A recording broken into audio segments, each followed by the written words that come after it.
Bem-vindos todos a mais um vídeo aqui do Instituto Hugo de São Vítor. Inscreve-te primeiro de tudo no canal. Hoje nós vamos falar sobre os 12 trabalhos de Hércules. Não pretendemos falar dos 12, nós vamos... até porque esse é um tipo de assunto infinito e maravilhoso de se conversar, então vocês podem aqui perguntar, podem deixar comentários depois de ouvir tudo que nós vamos conversar. Fiquem à vontade e futuramente nós vamos gravar mais vídeos sobre o mesmo tema que é muito farto. Repito, muito farto. Mário. Então, tínhamos uma pergunta. Então vamos lá, olha só. Que eu sei é isso. Os trabalhos de Hércules, eles sempre me... Acho que desde a primeira vez, desde o contato lá, vamos voltar As origens. Dizer, as origens mal educadas, né? Olha, fui apresentado ao Hércules, vou ser sincero aqui, pela Disney, né? Quando eu era criança. Poxa. É bom A Disney vai lá, apresenta um Hércules, aí ele é inimigo do Hades. Tá? Sim. Aí... Estranho. Tá, isso é estranho. Eu não vi esse filme, eu deixo bem claro que eu não gosto da Disney. Pois é, Eu não gosto nem do Rei Leão, quanto mais do Hércules, então... Pois é, por favor, então vamos lá. Então, o Hércules da Disney, ele realmente tem um inimigo que é o Hades e ele vai lá e meio que promove, assim, consegue criar uma guerra de titãs contra os deuses novamente. Então é toda uma... Tá. Tem todo um enredo meio misturado ali, mistura a mitologia de todos os tipos a mitologia já é misturada, eles misturam mais ainda. Exatamente, mitos. Eles misturam um mito com o outro e os 12 trabalhos aparecem ali, assim, como se fossem 12 fasezinhas que ele vai passar até ficar forte, até ficar fortão. Claro. Né? Então tem esse negócio assim, isso é engraçado, tá? Eu não vou dizer que o filme não é divertido. Eu não vou dizer... tem um problema nisso. Não tem um problema, tá? Claro. Então assim, pessoal... Não tem problema, A mitologia se mistura mesmo. E tu pega os elementos da mitologia para escrever depois uma história tua, e tu transpõe pro teu tempo um mito e mistura um com o outro, um personagem com o outro. Não tem problema nenhum. Só para deixar bem claro que não era isso que eu tava criticando, assim. Mas uma coisa interessante que eu notei, né? A gente nota que o tema da Disney, ele é um tema... não muito diferente, talvez. Pelo menos todos os temas, na verdade, de filmes, eles têm essa semelhança que eles são histórias de amadurecimento. Então, a boa parte das histórias que nós vemos de heróis e tudo isso, o foco da história, ou melhor, aquilo que se desenvolve ali, são histórias de amadurecimento. Tá? A maioria dessas que nós vemos aí com heróis e tudo mais. São variações da jornada do herói, talvez. São variações da jornada do herói, né? E justamente o movimento que acontece, se a gente pode chamar assim, então, na verdade, há um movimento de uma vida ainda sem forma, ainda que está tomando forma, ou que toma uma forma mais elevada, para justamente esta forma final, esta forma ideal, às vezes até deificada, tá? No caso, até mesmo no caso da Disney, parece haver ali um contraste entre Hércules se tornar um deus e casar-se com na Disney tem isso, né? Ou ele tornar-se um deus ou ele se casaria aí com a Mégara, né? Que é uma personagem até que não lembro de realmente estar presente nos 12 trabalhos. Me corrija se... Não ela é na verdade é anterior. É a causa, né? É a causa. A Mégara seria a própria esposa mesmo, né? É a primeira esposa, né? Tá. E aí ele se casa com ela, filha de Creonte, rei de Tebas, e tem 3 filhos e o Hércules acaba, por causa de uma intervenção de Hera, enlouquecendo e matando os 3 filhos, né? E em algumas versões a própria Mégara junto. E é por isso que ele tem que fazer os 12 trabalhos, para se purificar disso, dos mitos. Ele, na verdade, Então ele se casa já antes dos 12 trabalhos com a Megra, e depois, nos mitos, que a Megra sobrevive, ela repudia o Hércules e vai embora. Aí que tá, né? Olha, tem essa distinção toda. Muitas pessoas vão continuar acreditando no filme da Disney, né? Sim. Enfim, claro. Heracles, tá?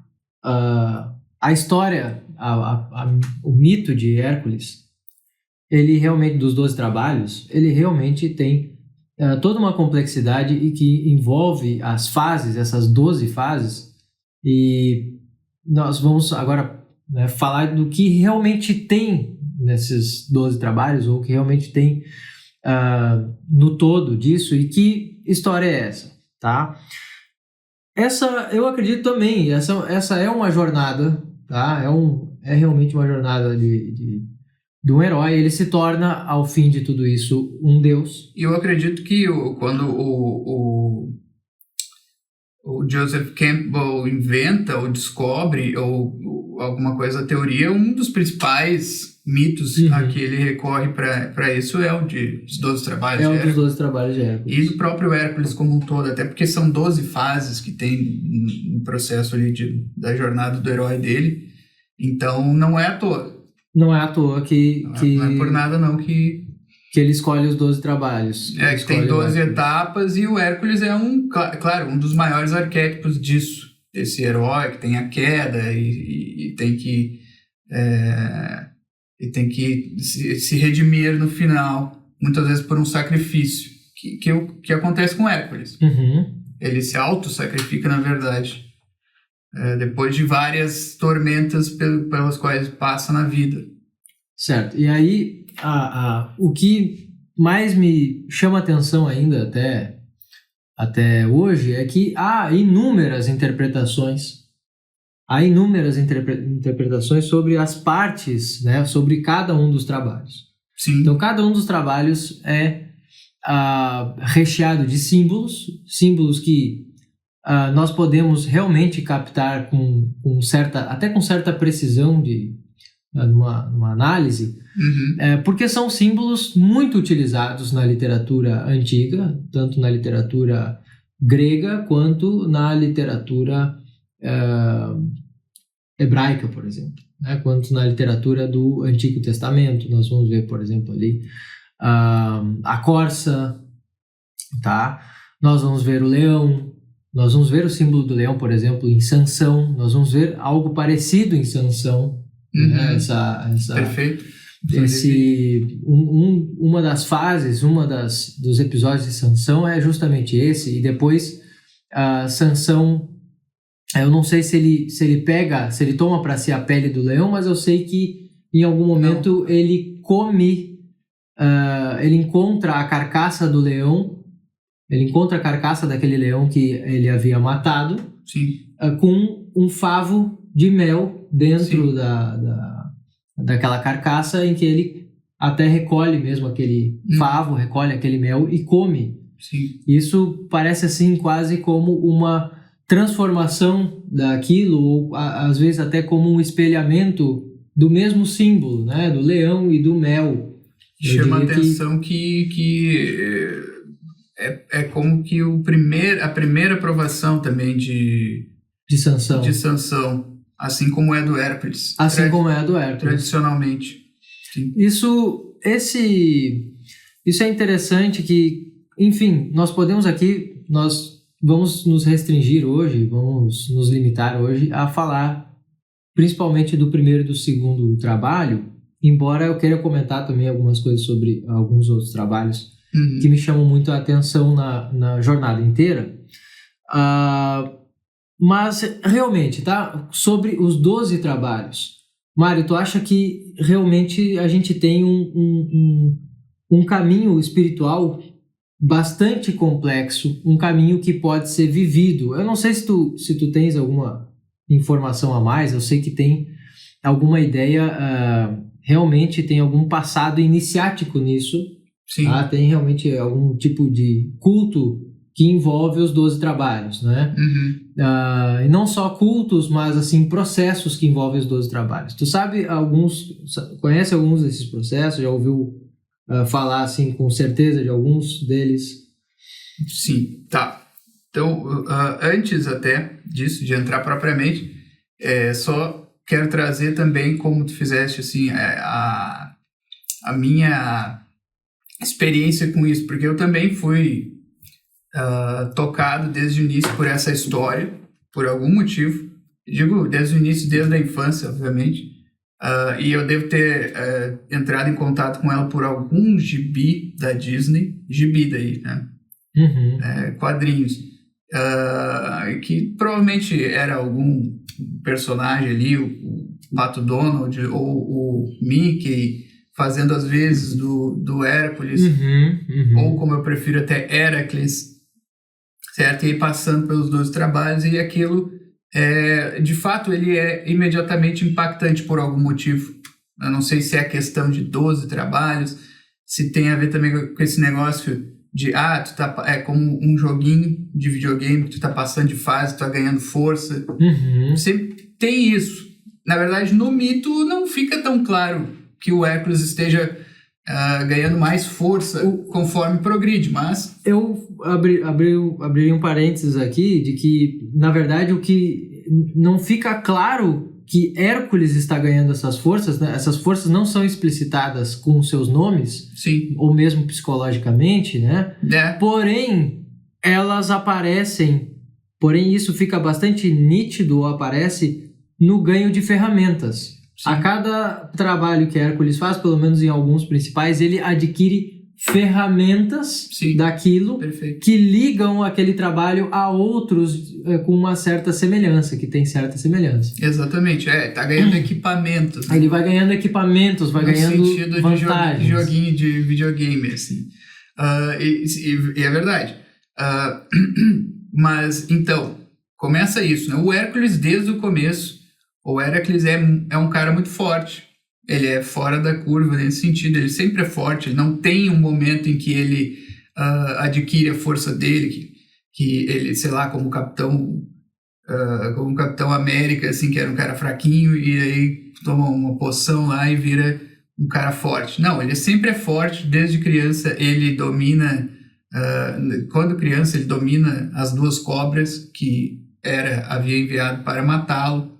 Aí ele já bebê ou criança, talvez até bebê, certo? Então, desde o começo, ele como filho de Zeus, que é bom enfatizar, então nós temos essa questão de ser um filho de um deus, então já é um semideus desde o começo na história, e ele sempre é forte. Então a história parece não ser isso, não parece ser uma coisa que é uma história de um cara que ficou forte, que era fraco, ficou forte, se tornou um guerreiro. Assim, não, isso ele já era, desde o começo. Então parece uma história de, talvez, purificação, e aí uma purificação da alma mesmo. E isso fica claro porque ele precisa, depois de matar os filhos, se purificar mesmo diante dos deuses. Certo? Então, é por aí, não é uma coisa de ficar forte, de ser um guerreiro, de se tornar um Aquiles da vida, que é treinar e tal, isso tudo não aparece. Mas é um cara que tem uma força bruta muito forte e que é mais ou menos... que não brilha tanto pela inteligência, embora não seja burro, não seja um brutamontes puramente, mas é um cara que parece que tem essa força e ele precisa aprender a domá-la e a colocá-la a bom uso. Uma das palavras que aparece, que o Junito de Souza Brandão fala muito nos livros dele de mitologia, principalmente na parte, quando Hércules adquire o cinto da Amazônia, a religação, o cinto como essa tarefa de religar ou ligar 2 mundos. Certo? Eu acho que aí tem já nesse início, já nesse propósito de purificação, nós já vemos esse sentido religioso. Sim. Inicialmente dado, né? Então, parece que esses 12 trabalhos já começam nesse contexto da purificação. Isso. Ou da religação também com a pureza. Se nós pensarmos assim, parece que a pureza é algo que se tem em algum momento e se perde.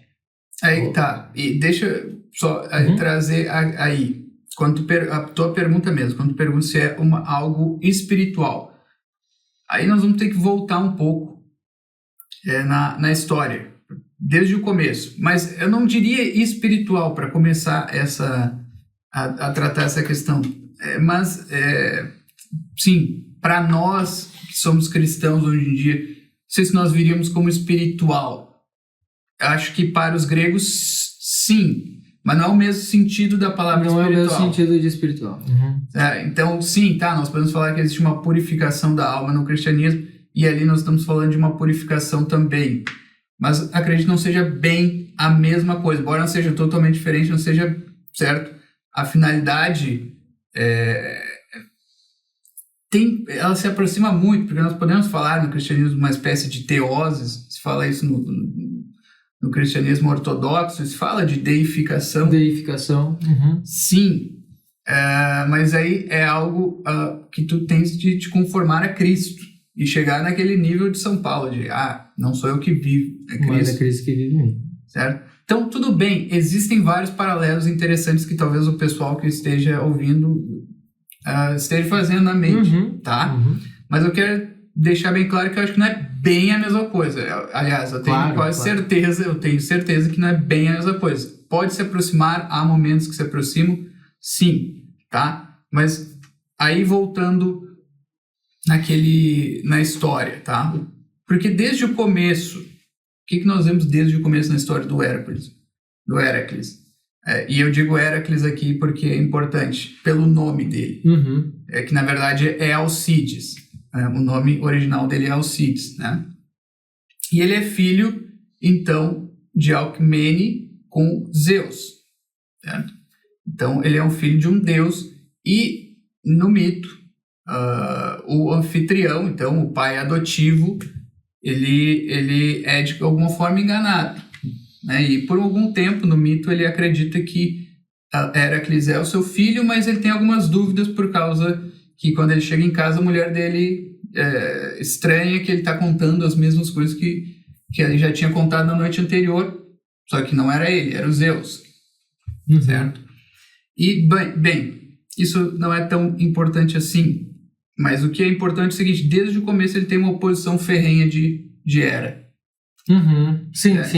Então, Hera persegue... Esse Hera de Heracles, né? Isso. Eu acho que seria quase a fúria de Hera, ou o nome na verdade, a glória. A glória de Hera, exato, desculpa. A glória de Hera. Que seria, segundo o entendimento do mito, uma forma de aplacar a Hera. Seria ter mudado o nome dele. E não funciona.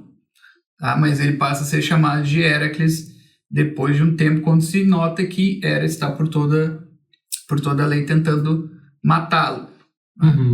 Então nós vemos isso, uma fúria, e me parece que a fúria de Hera contra Hércules e Heracles é maior do que qualquer outro, porque ela sempre se volta contra os filhos bastardos de Zeus, de alguma forma, e até contra algumas amantes, as próprias amantes. Mas no caso de Heracles parece uma fúria maior, porque existe sim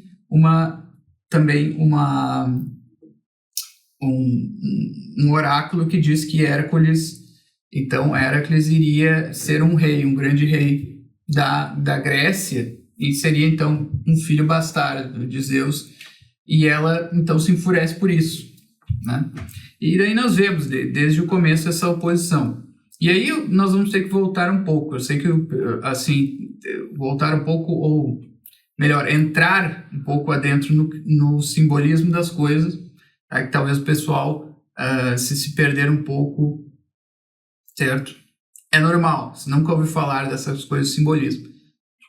Mas, assim, nós vemos em Hera, uma coisa que eu até mencionei no Jornadas Literárias com o Rodrigo, aquele do Agamenon, que nós falamos do Agamenon, a peça de Ésquilo, que ali Agamenon simboliza uma ordem patriarcal, e como discípulo de Zeus, e a própria a esposa dele de Agamenon, Clitemnestra, simboliza uma ordem matriarcal dentro da genealogia dos deuses, certo? E a ordem matriarcal está mais ligado com um elemento caótico da natureza, e a ordem de Zeus com um elemento mais olímpico.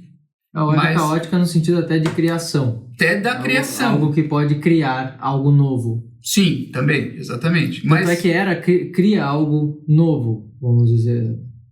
Nesse sentido, era ao impor ou a provocar a imposição dos trabalhos. Sim.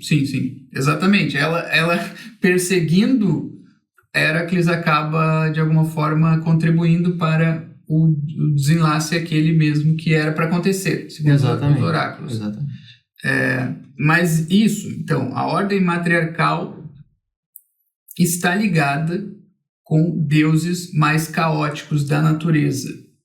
E Zeus e os olímpicos, principalmente os homens olímpicos desses deuses, entre esses deuses, está ligado com uma ordem mais racional, mais social, né? Você me corrige se como reis, claro, como rei ordenador. Como o próprio Zeus é considerado um grande rei ordenador, pai da ordem, pai das musas. Exato. Que cantam esta ordem, né? Que fazem justamente esse serviço, esse trabalho de trazer com a voz ou de relembrar esta ordem de Zeus. Sim. Não, então, na obra do Agamenon, de Ésquilo, fica muito claro isso porque quando Clitemnestra mata Agamenon, nada acontece, certo? Só que depois o filho dela, o Orestes, a mata em vingança na segunda peça da trilogia, as Coéforas, e aí acontece um negócio. A morte de Clitemnestra traz, como que do submundo, uns deuses muito antigos. Deuses, na verdade, que são as fúrias, que começam a perseguir o Orestes. Tá? Então é dessa ordem que eu tô falando. É uma ordem que está na genealogia dos deuses mesmo. Né? Então tem os deuses mais antigos, eles são deuses mais próximos do caos original, certo? Que é o que dá origem a todas as coisas. Quanto mais novos eles são mais deuses da razão, certo? Do ordenamento racional da coisa. Então, tudo isso para dizer que, no começo da história nós já vemos esse enquadramento na história do Hércules, certo? Então, por um lado, ele é perseguido por essa ordem matriarcal mais caótica, e ao mesmo tempo Zeus é o pai que quer fazer o seu filho que na verdade vamos dizer assim, um filho indireto, vamos dizer assim, porque ele não é o pai que cuida dele, né? Mas é o pai verdadeiro. Ele quer fazer com que se cumpra o destino de Hércules ser o maior herói e até uma espécie de deus. Ele se torna um deus entre os gregos, certo? Então, desde o começo nós vemos essa dinâmica. Não sei se tu concordas com isso, tu achas alguma coisa estranha? Não, eu acho perfeito. Isso, eu acredito que é justamente isso, né? O caos ali é o caos nessa história. Sim. Ela realmente é aquela que provoca esse... Eu acho que ela tenta o próprio rei Euristeu a permanecer. Então, na verdade, ela faz essa inversão, faz com que Euristeu nasça primeiro como herdeiro desse trono. Sim. E, portanto, Hércules perde de ser herdeiro do trono por uma maquinação de Hera. Sim. É mais ou menos assim que ela consegue já provocar com apenas um elemento todo esse obstáculo, que é, na verdade, um único obstáculo, é o rei Euristeu. Esse é o obstáculo. Sim. Mas ele será um obstáculo dividido em 12 partes. Se a gente pode pensar desse modo, né? Tá. E vamos tentar chegar nos 12 trabalhos. Então, acontece muita coisa antes disso. Tem o episódio das serpentes, que também é um episódio simbólico, de alguém que domina, digamos assim, o lado positivo e o lado negativo das coisas, algo parecido com o simbolismo do caduceu de Hermes.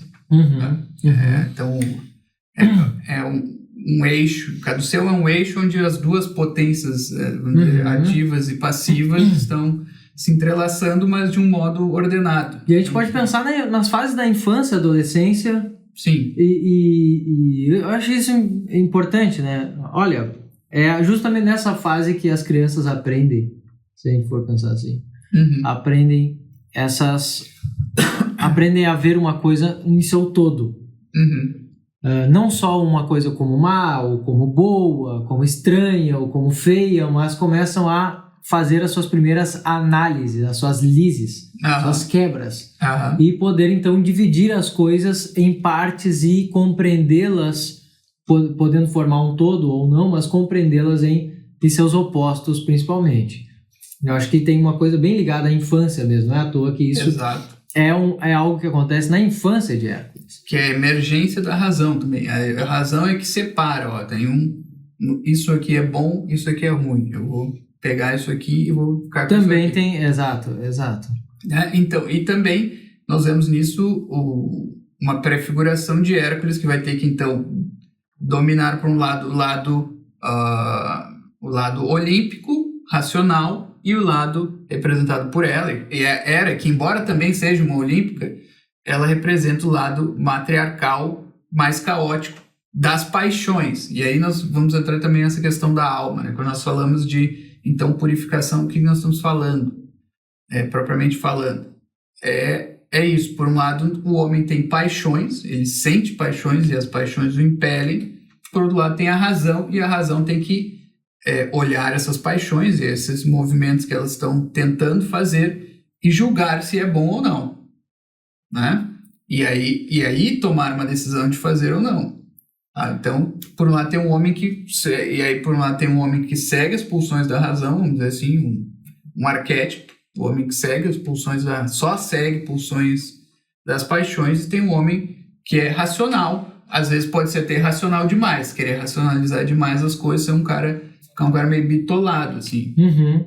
E o Hércules está no meio disso, então, né? O homem tem que estar sempre no meio disso, ele não pode nem ir tanto para um lado, nem tanto para o outro. Ele não pode achar que as coisas são feitas apenas dessa estrutura, dessa figura racional ou dessa figura passional. Exatamente. É bom frisar isso, porque o Hércules não vai se purificar e se transformar em si mesmo, nesse ideal também grego, né? Transforma-te no que tu és, indo só pro lado da razão. Ele tem que encontrar o meio termo, que depois, famosamente, o Aristóteles vai dizer que é a virtude. A virtude como meio termo entre dois extremos. E geralmente aí nós vamos ter um extremo que é mais ligado com a razão, um que é mais ligado com a passionalidade. Mas são extremos, o homem tem que estar no meio, né? Então todas essas coisas que depois na filosofia são apresentadas de modo mais racional e discursivo, assim, um discurso mais lógico, já estão de alguma forma prefiguradas nos mitos. Né? Isso é muito importante. Então eu creio que esse é o enquadramento da história do Hércules. E depois nós temos, então, que ele se casa com a Mégara, como nós já mencionamos, e acontece, então, que ele é atingido por um furor, assim, um maníaco, causado pela Hera, por, então, o lado passional da natureza, da existência, e mata os 3 filhos. Certo? De alguma forma, ele é inocente daquilo. Tá? Exato. Mas ele tem que purgar. Ele está sujo, vamos dizer. Ele sujou-se com o ato e agora precisa limpar. No nível narrativo, ele parece ser inocente, mas se nós entendermos simbolicamente, como aquilo representando lá das paixões, não. Ele se deixou levar pelas paixões. Parece que a história está tentando dar a entender isso, insinuar isso. E ele isso é interessante, que ele mata ou ele extingue 2 frutos, ou são 3 filhos. 3 filhos, Ele extingue 3 frutos. Exato. disse que estavam ali a crescer, algo que veio dele, do próprio sangue dele, estavam ali a crescer e desenvolver-se, ele consegue extingui-los. Parece até mesmo algum tipo de comportamento, hábito, mau hábito, vício ou pecado até. Então, tudo isso está junto nessa morte dos filhos. Ou seja, é como se eu estivesse aqui alimentando alguns frutos que estão crescendo, ou eles estivessem crescendo ao natural e eu praticamente os impeço. Eu corto esse crescimento natural e perco até mesmo a ligação com eles não voltam mais a existir. São coisas que não... Essa pureza inicial, ou esses frutos iniciais, né, dos 3 filhos, eles não voltam mais a viver. Exato. Eles já foram mortos nesse sentido. Exato. Muitas coisas interessantes aí. E isso também pode... E aí eu não tô nem dizendo que é o que estava na cabeça do cara que inventou o mito, até porque isso é impossível de sondar, né?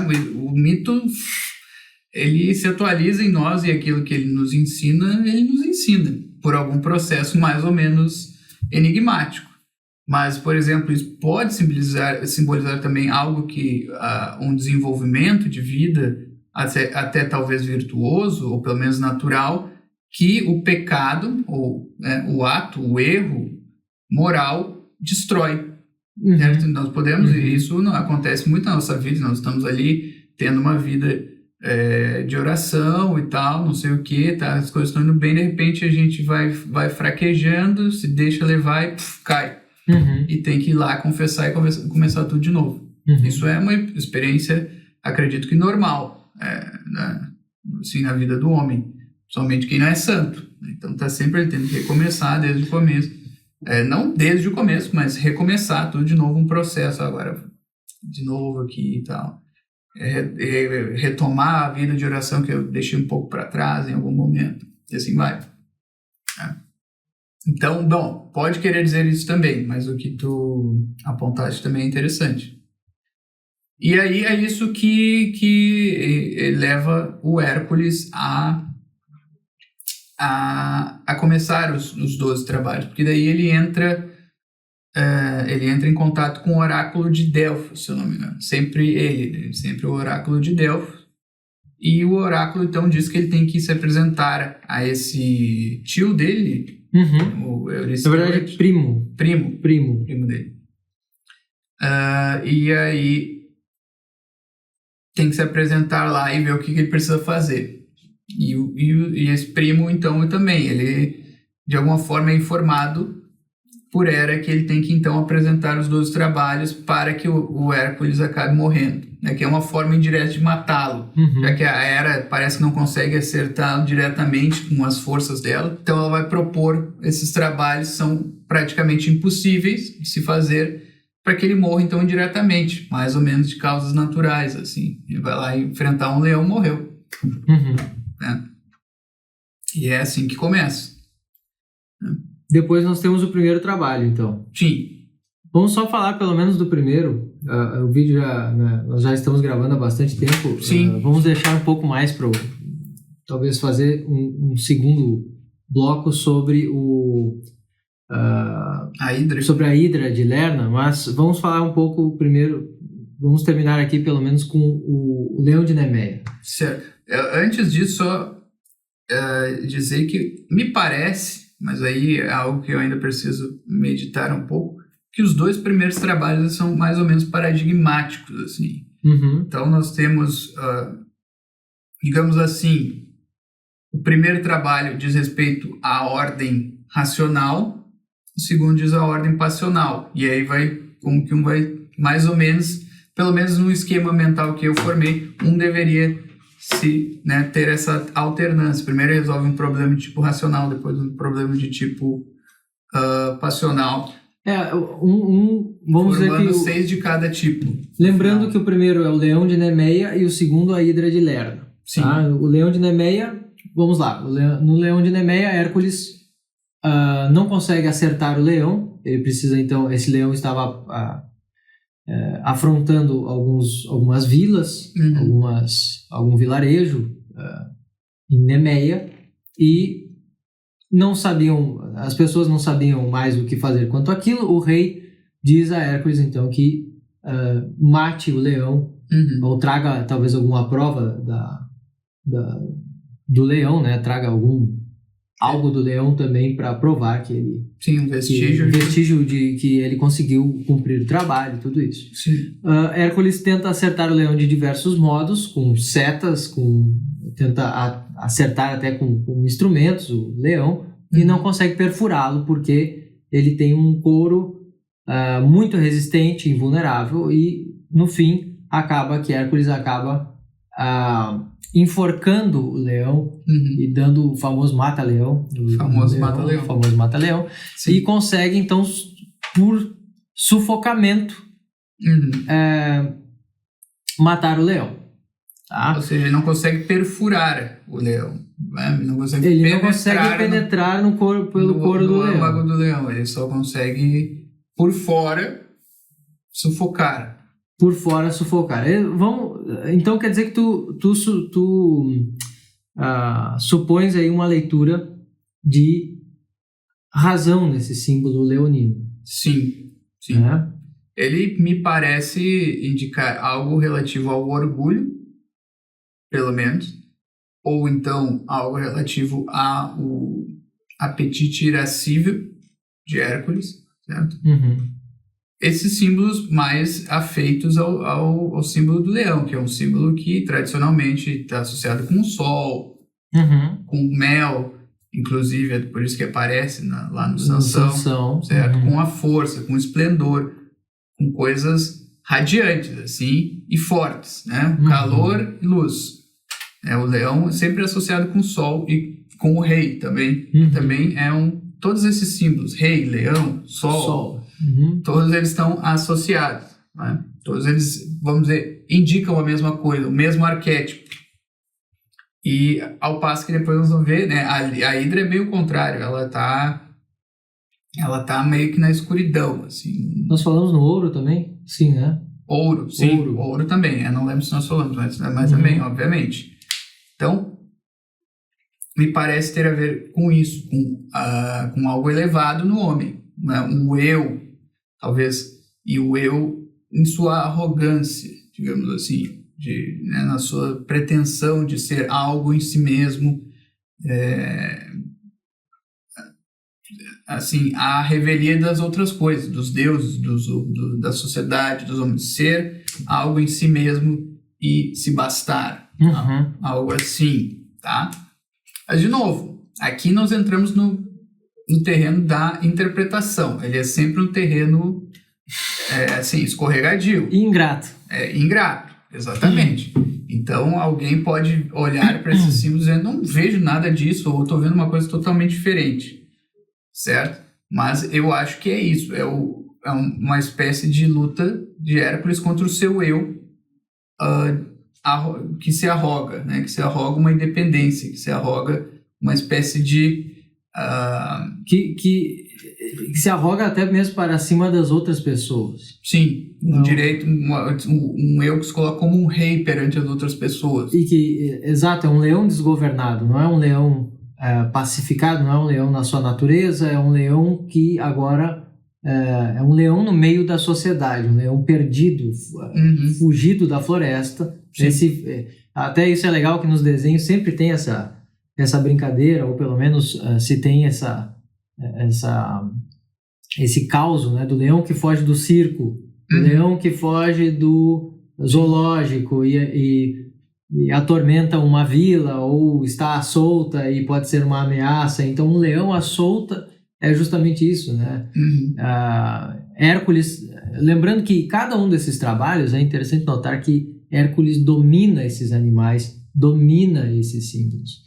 Ao dominá-los, é como se ele adquirisse algo disso para si. Exato. Ao mesmo tempo em que aquilo é o oposto, ele adquire é como se aquilo viesse como oposto, mas ele adquirisse o lado bom do mesmo símbolo, o lado bom da mesma enfim, do mesmo signo que está ali, tá? A mesma figura que então, assim, que né? O eu humano é propenso ao orgulho, né? Porque ele parece algo que se basta em si mesmo. Não, eu aqui dentro, eu sou eu, cara, eu sou uma pessoa racional, autoconsciente, eu sou o bambambam, né? Nada na natureza parece ter essas qualidades de ser autoconsciente, capaz de tomar decisões, de escolher o que vai fazer, de pensar, de dominar os outros ainda, dominar os inferiores. Exato, né? Fazer planos. Então, o eu, com todas as suas capacidades, ele tende a querer passar da medida, certo? Porque, na verdade, tu podes ter esse eu autoconsciente que realmente é capaz de raciocinar, de planejar, de decidir, tomar uma decisão livre, mas tu tá ainda nesse corpo humano aqui. E esse corpo humano é cheio de limites. Né? Ele te limita de todas as formas possíveis. Então, tu não é o bambambam no fim das contas. Né? E aí eu acho que é isso. E porque, aí como eu interpreto, e aí já sendo até um pouco, até mais aventuroso, assim, na interpretação. Por que ele mata, né? Do jeito que ele mata? Me parece que, realmente, se esse leão de Nemeia representa o eu arrogante, nós não temos como penetrar o nosso eu. O nosso eu somos nós mesmos. Eu sou eu. Então não tem como entrar nisso. Isso é o substrato mais profundo de todos. Que tu não pode penetrar. Não, porque é aquilo que tu é. Então a flecha não pode penetrar, mas pode sufocar aquilo. Sufocar a arrogância. Ou a lança, né? A flecha ou a lança. Ou a lança, exatamente. Não consegue penetrar naquilo. Aquilo é a coisa mais dura que tem em ti, de alguma forma. Mas pode sufocar a arrogância, ou algo assim. Pode contê-la. Pode contê-la. Contê-la como um sufocamento mesmo. Na forma de um sufocamento. Eu preciso... Aquele famoso te contém, né? Olha, contém os teus E aí a afetos. Virtude do autodomínio que vem daí. Me parece que é isso que Hércules adquire. E ele depois adquire então o couro do leão e se veste desse couro, da cabeça do leão por cima dos ombros também. E se torna invulnerável, de alguma forma. Mas daí da forma verdadeira. Enquanto ele está vestido com aquele couro do leão, ele é invulnerável no próprio mito.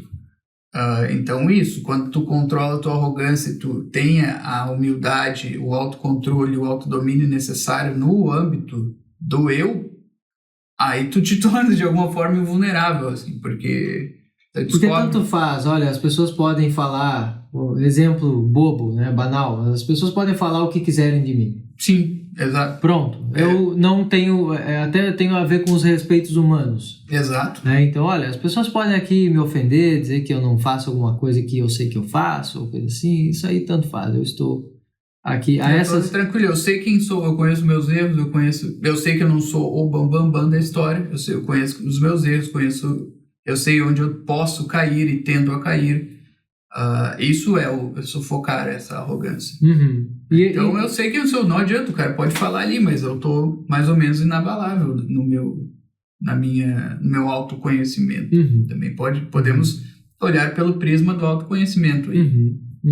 E se autoconhecer é saber que, tu tem um eu, e em algumas tradições até um eu imortal.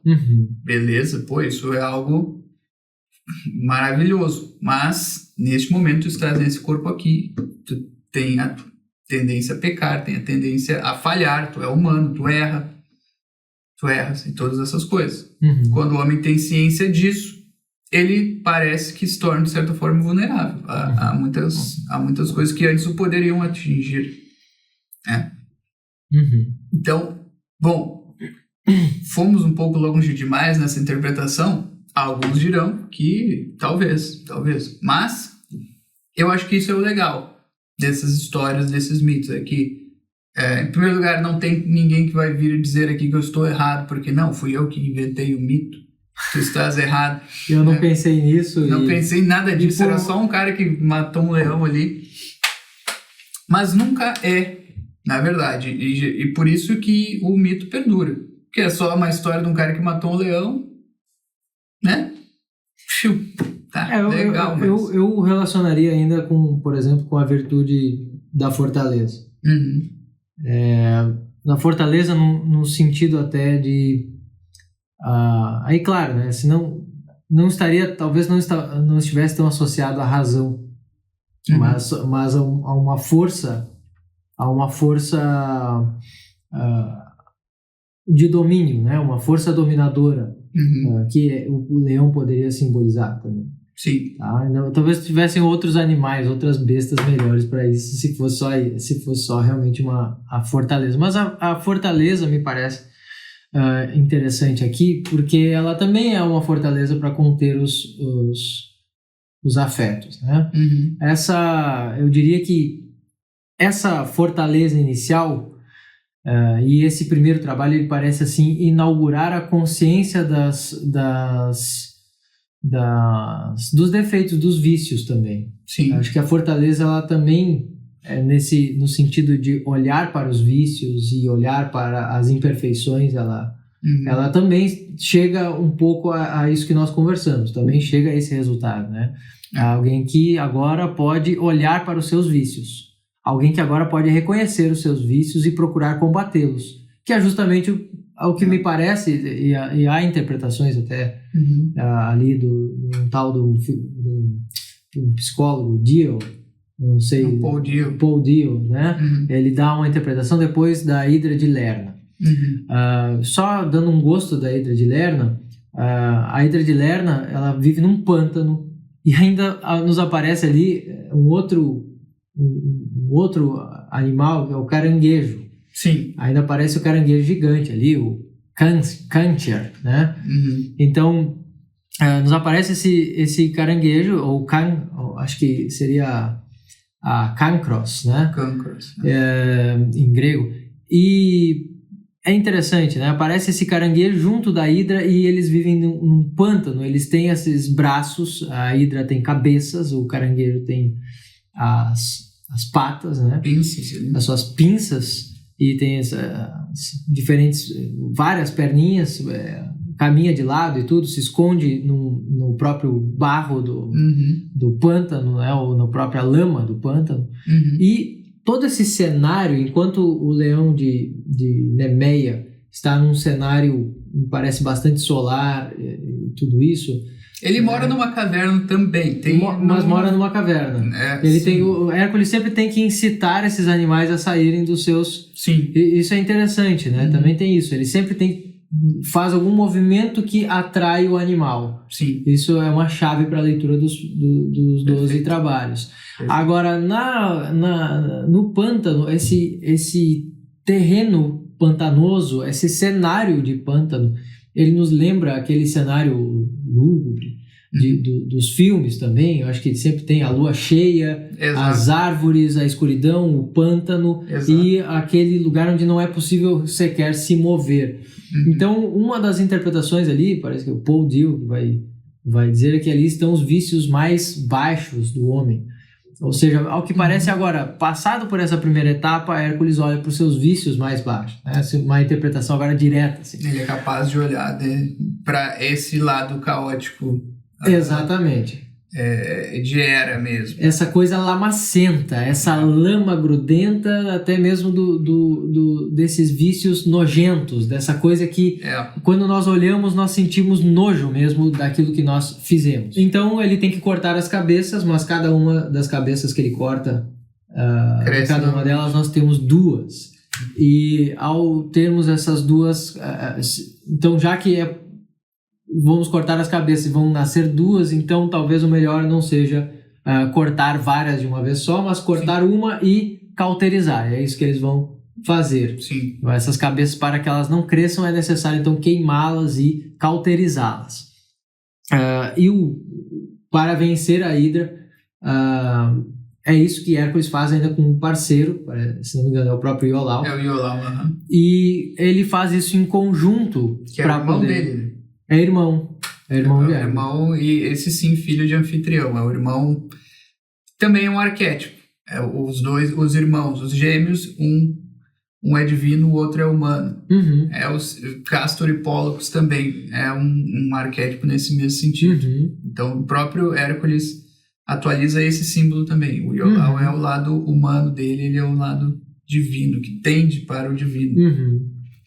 E vamos lembrar, assim, não sei se tu queres tratar da Hidra de Lerna agora. Queria deixar um gosto só. Tá. Não, então lembrando, porque assim, ó, antes de todas essas histórias, tem um outro mito, que nem sempre é relacionado, porque os mitos vão sendo criados ao longo do tempo, que é aquele o sono de Hércules. Que então, na verdade, o sono de Hércules não, isso eu estou confundindo com outro mito aparentado, mas é que Hércules estava andando pelo caminho um dia e chegou numa encruzilhada, e então ele não sabia para onde ir e aparecem duas mulheres. E uma delas é o prazer e a outra é a virtude. E as duas então tentam seduzi-lo para o seu caminho. E aí um dos caminhos vai levar a uma vida de prazeres, mundana, e o outro a vida da virtude, que leva a teoses final, a apoteoses. E Hércules escolhe a virtude, achando que era melhor então seguir esse caminho na vida. Tá?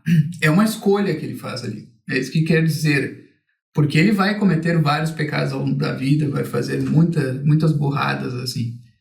Mas ele sempre tem essa intenção, no fundo. A intenção que ele fez lá atrás. Não, mas eu estou buscando o caminho da virtude. Eu vou me levantar e vou pelo caminho da virtude. Por mais que eu tenha me deixado arrastar em algum momento pelo outro caminho. Então, esse mito também é muito importante. Que eu acho que é um mito posterior, mas ele vem para trazer ainda mais... para trazer mais clareza ainda a história do Hércules, do Héracles. E bom, tem isso também. Bom, eu acho que nós podemos encerrar por agora. Talvez as pessoas vejam depois esse vídeo em partes. Sim. Foi uma conversa longa, tá? E isso é importante, né? Então, nós paramos aqui na Hidra, nós ainda podemos continuar a partir da Hidra no nossa próxima conversa. Deixem os comentários, pessoal. Deixem aí tudo que vocês... Podemos responder a perguntas também. Exato. Direto no próximo vídeo. No próximo vídeo. Muito obrigado. Então tá. Inscrevam-se no canal, participem aqui das nossas atividades. Fica o convite.